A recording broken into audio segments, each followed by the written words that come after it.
Hello and welcome to the Midlife Men podcast with me, Philip Briscoe. My guest today is James Rouse. He grew up with undiagnosed dyslexia. He found his escape in sport, but then lost his way for a while with alcohol and drugs before getting sober and rebuilding his life. That work done quietly day by day is what later led to the success that he's had. And as we talk to him today, I think many men listening will recognise parts of their own story in his. So welcome to you there, James. Thank you, Philip. It's an honor to be here. Welcome to the whole community that you're building. What a blessing it is to be here. Thank you. Great. Well, as we always do on this podcast, perhaps we could start by talking about, what was life like growing up for you, James, and how did that put you on your path, in your earlier life? I grew up in a small town in Vermont. The first few years of my life were predictably unstable. I had a father who hardworking and hard drinking, generational trauma and generational alcoholism, going back generations with my family. My dad, who was a deeply, I believe underneath all the trauma was a beautiful man, but never got a chance to, do the deeper work to claim that for himself. So he was with us up until I was 9 years old. And then he was on to his next family and left my mom and brother and sister and I to kind of figure out the next evolution of our family. And, I think the thing that I would love you to know, Philip, and maybe anyone who could relate to this, I think the biggest memory I have growing up, Philip, was just an unstable nervous system. Although I didn't know it was that time, but I now, as a primary care physician today, and treating so much what men sort of normalize, a dysregulated nervous system. I remember coming home, getting off the school bus, and just feeling like, what am I walking into today? When my dad was home, I knew it was going to maybe half the week he was going to come home. And then if he did come home, it was usually with a level of anger, hungover, all the things, the unpredictability. And then when he left, it was coming home to my mom, who was just trying to keep it together, and the stress that she was carrying being a single mom with very little resource. So I think the thing that I'd love for you to know about me is that I became, unfortunately, deeply acquainted with a dysregulated nervous system, which created a world of being highly defensive, hypervigilant, and trying to control all the uncontrollables. And that guided me well into my teenage years, which led into significant drug and alcohol consumption. I mean, deep. I was drinking by the time I was 13, drugging heavily by the time I was 16. And all of that, I think, was just trying to find a way to numb, but also to fit in, which was a toxic culture of young men, boys that I was hanging out with who had similar stories. And there we were, misguiding each other. So were you supported, at school? Were there red flags raised about your behavior? How did that affect you, or were you just really left to your own devices? Oh, it's a great question, Philip. I am really good at getting along. I was a peacemaker, middle child. So a part of my addiction was to make everyone get along. So in spite of my addictions and my low self-esteem, my dyslexia and struggling, I was a horrible student. I was really good at recognizing in other people sort of their sacred sauce and knowing how to bring it out, because kids who grew up in alcoholic families have two choices, bury themselves or try to make everyone get along. I was the kind of kid who wanted everyone to get along. So I was extremely popular and I was a good kid. I was never an ugly drunk. I was never an ugly addict. I was a happy one, happy, but underneath that was a ton of sadness. And so how did that manifest? You're in your teens, what sort of behaviors? You say you're a happy, addict, happy drunk. But how did that start to materialize as you got older? It was something I couldn't stay happy about. It started to really show that when I didn't make it to college, because my guidance counselor said, "Hey, you're a really good kid, but you're not college material." And I hadn't yet been diagnosed with my dyslexia at that time. But Philip, when that happened, it was the beginning of a dark time in my life. 2+ years where The drinking escalated, the drugging escalated, and all the ideation about whether or not I want to be on the planet escalated. And all the things, I think, Philip, I didn't have the tools to understand what was happening because it mimics so much of what my family of origin story had. And almost it was like, well, this is how you get a chance to belong. This is how you earn your stripes as a man in this family. And it was interesting because I felt like at some time in my life during those times, there was always these little windows, Philip, where I was like starting to understand that maybe this wasn't the path I should be following. And there was one particular instance where I was at a family wedding and I got really, really drunk and I made an ass of myself. And I drank all night long. And the following morning, I was still out of it. And I saw my dad and he made a comment like, "You're a chip off the old block," and almost like, good boy, you're doing just what you should. And I'll never forget how horrified I was. And it sort of hit me like, wow, this is the preview of coming attractions. This is it. You're looking at your future. This is generational trauma and all the things that go with that. And Philip, the baton was being passed to me, almost like the relay of yet another sad, unfortunate man who was going to do a lot of sad and unfortunate things to his family if he was going to have one. And that really hits me because that's exactly what was coming for me. I saw it, I felt it, and that was the beginning of starting to really ask myself, was I up for that or I was going to challenge it? And then the rough years began about trying to figure out, how do you break out? How do you break free? How do you actually give yourself permission to challenge all the status quos and realize that you might lose your entire family in doing so? So that was a kind of early, I guess, catalyst for you. But I guess a lot of people might think something like that can happen quite quickly, but you're saying it still took years for you to. Were you looking for the motivation, or you were still very young. Were you just trying to find the tools to change? Well, I think I resorted to tools that I knew, Philip. I knew how to exercise. I was a good athlete in high school.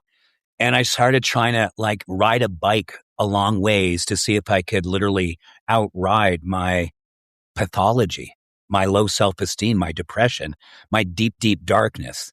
And so I was literally training for triathlons, doing Ironmans while I was still an addict, while I was still drinking. But I get up in the morning after a bender and get on a bike and try to sweat it out of me. And I realized looking back at that, Philip, that wasn't love. That was punishment. Like, you're such an asshole, and I'm gonna make you pay for that, you asshole. Why don't you go out and ride 3 hours in humidity and let me know how strong you are then, you piece of shit. And so that was the way I began my healing. And there was really no healing. It was basically, how much do you hate yourself? And I'm going to make you pay for every bad choice you're making. And were you aware, was that subconscious? Were you aware of that at the time? Or was it later on that you realized that was the result of your, the behavior? God only knows. I think there was a part of me that had some wisdom, that knew I was working through something. I didn't have the tools, but this is the best I could do. And I think I've developed a really interesting type of heroic empathy for myself. Like when I got back for a ride, now that I've, been in medicine for 30 plus years, the thing I'm really understanding is how dopamine works and how, giving even little moments, I also knew what dopamine was when it was cocaine dopamine, and it was the other drugs and dopamine. And then I also know what low dopamine does when you drink a whole bunch. So I started to get the little flickers of dopamine through riding a bike or doing wind sprints or lifting weights. So I knew underneath all this, there was a pharmaceutical shift I was trying to create within myself. Didn't know exactly what it was, but the fleeting moments of peace, Philip, the fleeting moments of a sense of, wow, I feel a little hopeful. I feel a little something shifting. And those started to kind of gradually become better and bigger and even more predictable. So I didn't have the classic get clean story. I kind of worked through it. And then there was a moment in time where I became sort of wonderfully attached to reading some deeply spiritual books. I read Yogananda's The Autobiography of a Yogi, and that just rocked my world. And I was still working through all my shit, but man alive, that book just hit me in a way that I was like, what is this whole spiritual? Because I grew up Catholic, I was an altar boy and all those things. Religion never worked.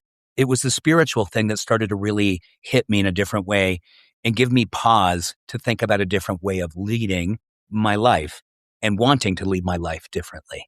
And I know you talk about this kind of one day at a time. It sounds like then this was a slow, gradual process, but it was working, right? So no quick wins, no significant changes. And that, I guess that's something that you have embraced into your professional career. How does that work in practice? For people listening, how does that kind of work, in their world? I hope, and anyone who's, in the community of sobriety, addiction, recovery, we know well the adage of one day at a time. I took it to another place for myself because I realized how much I love predictability. I love a level of purpose in predictability. So when I started to really understand, when I started to feel more moments of hope and then could kind of protract and lengthen those moments of hope to create days of hope, to create days of confidence, it really came down to the fact that I started to really resource some tools. And it was interesting, Phil, because when I started really understanding more physiology and neurochemistry and then going on into medicine, it was really, it was funny because I was like, I chose medicine and I didn't really know if I wanted to be a doctor. I just want to understand myself. I wanted to understand addiction. I wanted to understand depression. I wanted to understand why people don't want to be on the planet anymore. And so through the process of going through school and going into all the different things I did around my education in medicine, it kept on becoming more and more personal about what is it about the tools that everyone has. What is it about physiology and neurochemistry within ourselves, Philip, that we all can resource when we have a level of predictability about how we sculpt and build our days? And I feel like, I often thought about the whole idea of it's the ultimate democracy. Everyone has 24 hours. It is the ultimate democracy. But how do you use your 24 hours? What can you do to put those 24 hours into an effort of how it is that you reclaim your life, you recover your life? And then once you feel like you've got a foothold in that, how do you then create a life? And I think that was really one of my great, discoveries is like, I didn't want to spend all my time constantly thinking about recovery. I wanted to spend as much time more time thinking about what I want to create.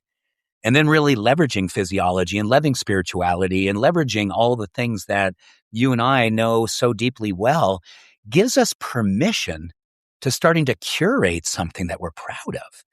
And I love the idea of looking at your toolbox, whatever tools you believe, the ones that you want, the ones that you'd like to have more of, and then giving yourself permission to love yourself enough to use the tools.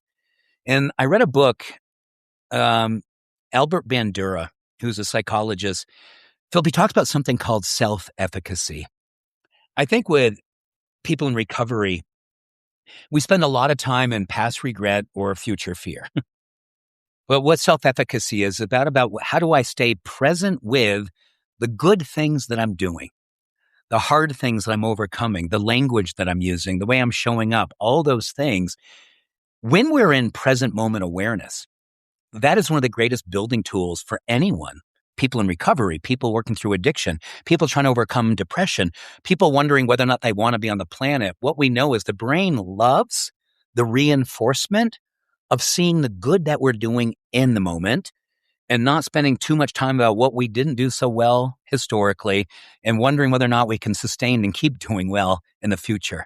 Can we come back to the moment and give ourselves permission to be a heroic witness to the good that's happening right now? So for those people listening who are just struggling to find a way forward, and maybe they've just listened to what you said and thought, well, I'd love to do that, but I can't find my way past today, because I'm drinking or I'm very depressed. I can't find a reason to get out of bed. I hate my job. I haven't got a job. How can kind of men get to that point where they can start to have a bit of space to start thinking about the future and what they might want to do, instead of being so absorbed with the here and now and what's not working. Philip, I think that, and I really want to preface this with all the compassion that I can. I know what that's like. I know it's like when you can't find a foothold to pull yourself out, for like your life depends on it. You still can't do it. I think the thing that I've learned, in having worked with a lot of men over the last 30 plus years, there's two things, right? There's an intrinsic motivation, and then there's an extrinsic motivation. What we know about the intrinsic motivation, it's if we can't find it within ourselves, because sometimes we have such self-loathing that we can't find it. And sometimes there may be one person or something, a partner, a family, mom, somebody in your story, in your circle. Can you do it for them? What we know about intrinsic motivation is that it tends to be more sustainable when it's bigger than us. And sometimes that's a lifeline, right? When we know I'm not finding it within myself that this is going to propel me to find a good day or find a good moment. But I used to think about my mom and losing her husband and losing being a housewife and having to move on to working 3 jobs and trying to keep it together and working through her own challenges with alcohol all at the same time. And then finding her way later in life and really looking at that as there's your mental equivalent of what it looks like. And can you attach what it is that you would love to have a good moment, a good practice, one thing you're going to do today? Do it for her, even though she's not here even witnessing this. Intrinsic motivation does love doing something for reasons bigger than ourselves. And I feel like that's a great place for a lot of people to begin. A lot of men who are so used to pulling back and really self-deprecating and building habits that keep them from stepping forward. Find someone, anyone, that can help them to step into a place and a demonstration of one practice, one tool, and give themselves permission to be present for it. And I know that may sound like, well, that I am so far from there. Give yourself an opportunity to do one other thing. There's a lot of good science that talks about mornings. And Philip, I'm sure I've listened to a lot of your podcasts, and there's a lot of people speak about the morning and what the morning offers, right? The morning has a chemistry all of itself. So if we can find a way to just pick a predictable time we're going to get up, a predictable thing we're going to do is go outdoors and just step into the morning light. That is going to shift a circadian rhythm and shift a lot of hormonal tendencies towards hope, towards aliveness, towards a way of looking at self. And that little tool, which takes basically 3 to 4 minutes, does set a different chemistry in motion. And don't ask for the world around this. Just say, listen, all I'm going to do is get up at the same time tomorrow that I did today. I'm going to step outside. I'm going to look towards the sun, and I'm just going to witness myself doing it. And then trust. Neurochemistry is working on your behalf. Physiology is going, oh, there's something different shifting here. And then there's all of a sudden this sort of cascade of chemistry that wants to help you to resurrect a level of faith and hope and sort of a willingness to see yourself just a little bit differently, and see if you can string together a few mornings like that and see what happens. And that's great, because that's not relying on anybody else. That's not relying on professional help or anyone. It's just relying on physiological reactions to external stimuli, I guess, that are free. You don't have to pay for it. And something else you just said, which I think is really critical for people listening, because I think a lot of men don't like themselves when they're in a place of unhappiness. And by thinking about somebody else, doing it for somebody else, I think that's a really important way of getting out of yourself and finding motivation. And having talked to a lot of men over the years, I think that's really a really important point. Actually, when you can't find it in yourself, do it for somebody else. What else can people listening to this? What else can kind of men do to try and put a kind of cadence or some sort of daily practice in place, just to keep on track and, keep motivated and keep, put down the beer at 6 o'clock, that sort of thing. Philip, and God, and I'm gonna preface this, guys.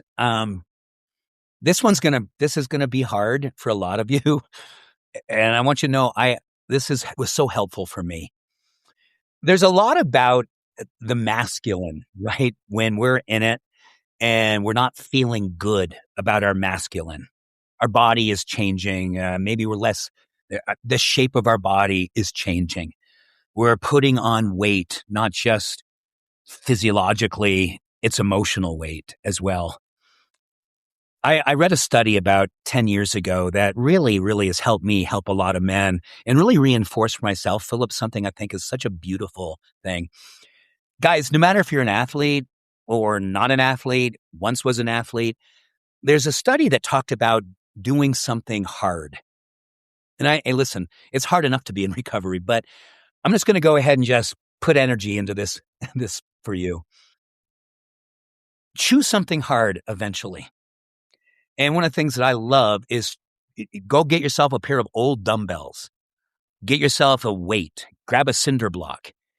And in the privacy of your home or in your backyard or where no one's going to see you, every single day, take 5 minutes and lift that thing that's heavy. Just lift it. And if you can, take it for a walk. Take it for like 20 yards, 20 meters, whatever it might take. Turn around and come back. And I know that sounds a little silly. They call it farmer carries in the fitness world. But here's what we know underneath that. Philip, there's something, and everyone knew about this in high school, right? We knew about something called the mitochondria. The mitochondria is the energy of the cells. They call it the factory of energy. Well, at one point, we just thought it was really more physiological, and that's true. But now we're knowing that addicts and alcoholics and people who are depressed and people who are in a dark place, if we can generate mitochondrial function, the lights turn on. It is a predictable shift in how our lights will turn on. And interesting enough, when we're carrying something heavy earlier in the day, Philip, the mitochondria responds in kind. It says, holy goodness, something just happened that was hard. And guys, this is a 5-minute. The ROI on these 5 minutes is transcendent. And what's interesting, when your muscles are engaged, here's the masculine invitation, getting your muscles engaged just for a few minutes. There's something called myokines. Myokines have been told, what we believe in science, they're like hope molecules. They literally give us hope. Even for a couple of moments, we feel hopeful. And it's interesting, right, Philip? Here we are in our backyard carrying a cinder block. And like, what the hell are you doing out here? That's crazy. It's supposed to be crazy. It's supposed to be unique, uncommon, uncomfortable. That's the goal. Do something uncomfortable and uncommon to break up the narrative of yourself and let those myokines start to work for you and produce a moment of hope. And guys, I'm telling you, men need to remember this divine masculine quality. Holding on to something heavy and not letting it go. That's not about your story, not about your narrative, but a weight that says, I'm going to do this because it is breaking up my day and it is changing my narrative and it's giving me something that if I follow through on this, I'm going to trust that I'm going to be thinking and feeling different about myself for literally 5, 6, even 8 hours, science tells us. It's a little thing like that, Philip, that breaks up our story because it's a story that we're telling ourselves that we repeat because that's the neuroplastic loop in the addict and alcoholic's brain. The loop of not enough. I'm not enough. I'm not enough. I suck at life. This is how I do things. Break up the story just for a couple of moments. Let the myokines go to work. Let the mitochondria kick in. And just when you're done, drop the weight and just think about what you just did. Be there for it. Marinate in the hope. Even for a few moments. And you're never too old for this, right? So listening, thinking, you know what, I'm in my 50s now. That's can I do that? Is it too late? Have my decisions that I've made in the past, are they now really set in stone? This is something for everyone, right? Philip, here's a study. I love you. I'm 63, guys. I'm a 63-year-old man who still drags the weights up and down my road every single day. Yeah, and I haven't drank or drugged in over 40 years. But I still do this every day. This is my one day at a time. This is my no days off because I love the idea of hope and I love the idea of follow through. And Philip, your question is perfect. Harvard did a study. This works when you're 87. This works when you're 93. Your myokines don't get old. We start believing we're too old. And then our myokines basically say, well, I guess not. I guess I won't be brought to life today. We have a choice every single day to whether or not we're going to recruit the myokines, whether or not we're going to invest in our mitochondria. And we have a lot to say about that. Our life is up for grabs every single day. It's whether or not we want to grab it and give something different to our life. So this, we talked about this concept of no days off. Does this imply then that you need to keep at this? You can't just pick it up and, put it down again for a few weeks, few months. Tell me more about that. Is this once you commit to this, are you on it for the long run? Yeah, that's the hard part, isn't it, Philip? You don't get a chance to let's try this on for a couple of days, and that was great, and then go. I'm taking a week off because I just did great for 2 days. Going back to this idea of neuroplasticity in the addict's brain, the alcoholic brain. If you've been drinking for a number of years or drugging for a number of years or been in a dark place for a number of years, your neuroplastic loop is not so healthy. And it's become your consistency. So in order to find a new loop, a new way, consistency always is more powerful than intensity. I've worked with a lot of men who have had stellar days. They maybe strung together a couple stellar weeks, and then they were done because whatever reason, they talked themselves out of not continuing. Give yourself permission to just pick one thing, pick a few moments of that thing, do it for just a few minutes. Because consistency is everything. It's not only how our brain changes, how neurochemistry changes, it's how we fortify a level of predictable understanding of what we're capable of doing. If you've been consistently drinking for years, you can be consistently lifting a cinder block for years too. It just shows you I'm just switching my tools. I'm just switching my drug of choice. And I know it sounds like, well, that's easy to say. No, it's not. I understand that's not easy. But I want you to understand that consistency is how we earn our love. Consistency is the penance we pay for peace. Follow through needs to be the drug of choice that we bring into our life and introduce it. This is my salvation. This is my invitation. This is the thing that I look forward to keep me understanding that this is my declaration of how much I'm willing to love myself today. So just to flip this a bit, a lot of people who listen to this podcast are listening because there are people in their lives who they think they need help and they can't reach. And, what can you say to those people listening who have a man in their lives, might be a partner or a brother or a co-worker, whatever. What can they do if they see that, they're struggling? Because often it's difficult because if somebody won't acknowledge that they have, a problem, I don't know if that's the right word, if they have a challenge, then there's not much you can really do. What advice would you give to people listening to this who just want to effect some change, but for somebody else? As someone who's grown up in a family of those challenges and with siblings and parents, and I mean, I've got a PhD in that. How do you reach them? Here's what I would suggest. We do a lot of things, right? Especially if you're in, you're in the community.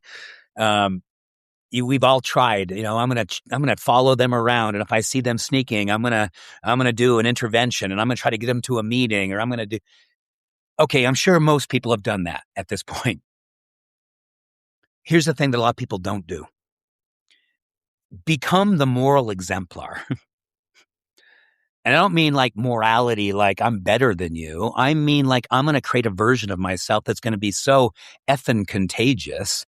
You're going to see what it does look like. I think for a lot of us who are trying to help someone find their way through, we can often get lost in this so deeply that our moral compass and our strength and our conviction and our consistencies get lost.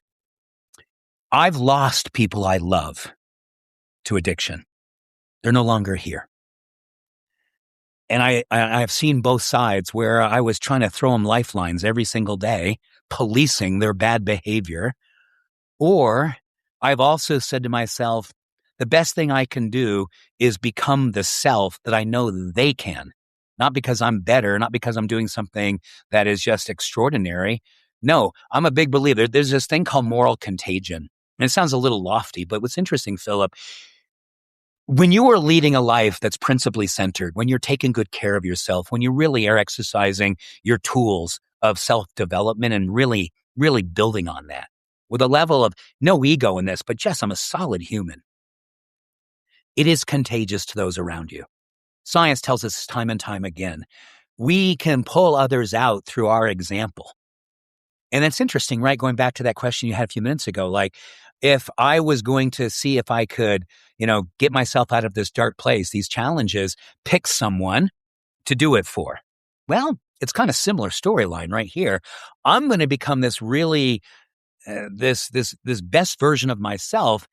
And I'm going to trust that if I do this, this person is going to say, oh my gosh, that looks really attractive.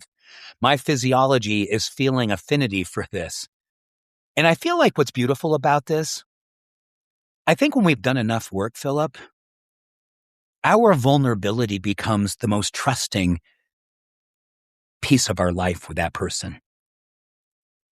The more that we're willing to witness our own challenge, more that we're willing to talk openly about what it's like to love someone who we see suffer and really dialogue about it, I've had hard conversations with my family members about what it's like to see them suffer. Not judging them, but letting them know how much I love them. The conversation of judging them, we've all had. What about the conversation of how much we love them? And just letting that be unconditional. And see what that does. So that's great advice. Thank you. How do you, if you're in an environment where, you're drinking or you're depressed or whatever it might be, how important is it to change that environment? And how do you do that? Because it's one thing trying to take control, as we're talking about here, and taking very positive steps, even if they're very minor ones, even if it's just going and standing in the sunlight or dragging a large object around your garden. But if the external environment is still there, do you need to change that, or are you learning to deal with it in a different way? Philip, I'm so grateful you asked that question. This might be the best question to ask because you're absolutely right. Willpower is finite. It's finite.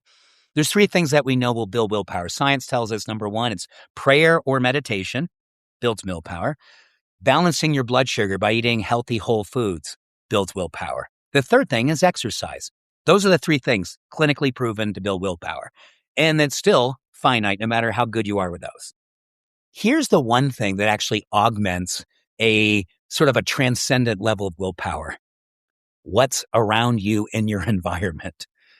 If your environment is the same old shit, bad news, bad Instagram, bad social media, bad friends, and I don't mean like, bad friends, but I'm saying friends that are less than aspirational. The more that our environment is not changing, your willpower will fade fast. I coach men and I work with men as patients and say, I want you to redecorate your entire life. Redecorate it. Look at every single room, metaphorically or in real life, that you are in every single day. Change it. Change the pictures, change the people, change it. And you're going to see your willpower transcend. Everything's a mirror, Philip. And if we've had mirrors for decades about our drinking, our drugging, our porn, whatever it is that we're addicted to, and we're waking up and trying to transcend it in the same room, metaphorically, you're going to have a hell of a time doing that. It'll be a struggle. I'm not going to say you won't do it. It's going to be a struggle. Get a new friend. Get new media. get a new park to walk in, get a new job, do whatever you need to do, but pick one thing and do it brand new. And you will see how science and spirit start to do a very different dance.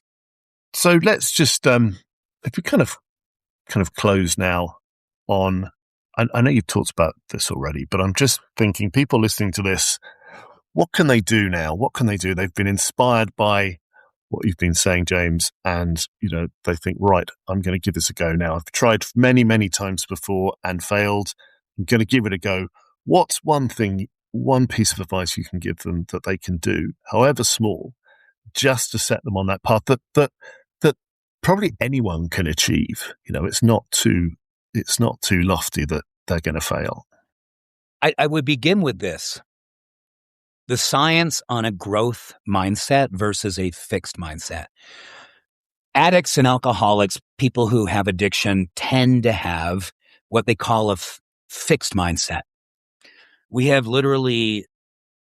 done such a poor job at loving ourselves that this has become the narrative, and we're in it. What Stanford has told us is that this is so common for people who can't find their way out. I am a big believer that the growth mindset is the way out, and that is just literally saying, I'm going to pick one thing, just one thing, and I'm going to learn it. I'm going to be a student of it. I'm not going to try to be an expert. I'm not going to try to change everything. But what research tells us, Philip, is when we become a student of something new, it serves as a wellspring to like all kinds of other possibilities to see things new again or brand new.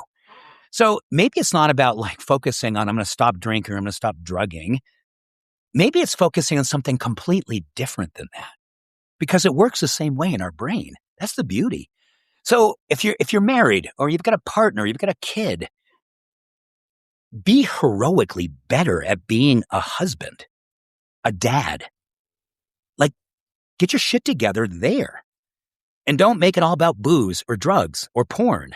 Make it all about, I'm going to be present for my kid when they come home from school. I'm going to make sure that kid knows I love them. Even if I'm feeling shitty about what I did the night before, they're going to get 5 great minutes of me as a dad. They're going to be 5 stellar minutes. If you still have someone in your life that loves you, don't just hug them long and hard, and let that be your growth for the day.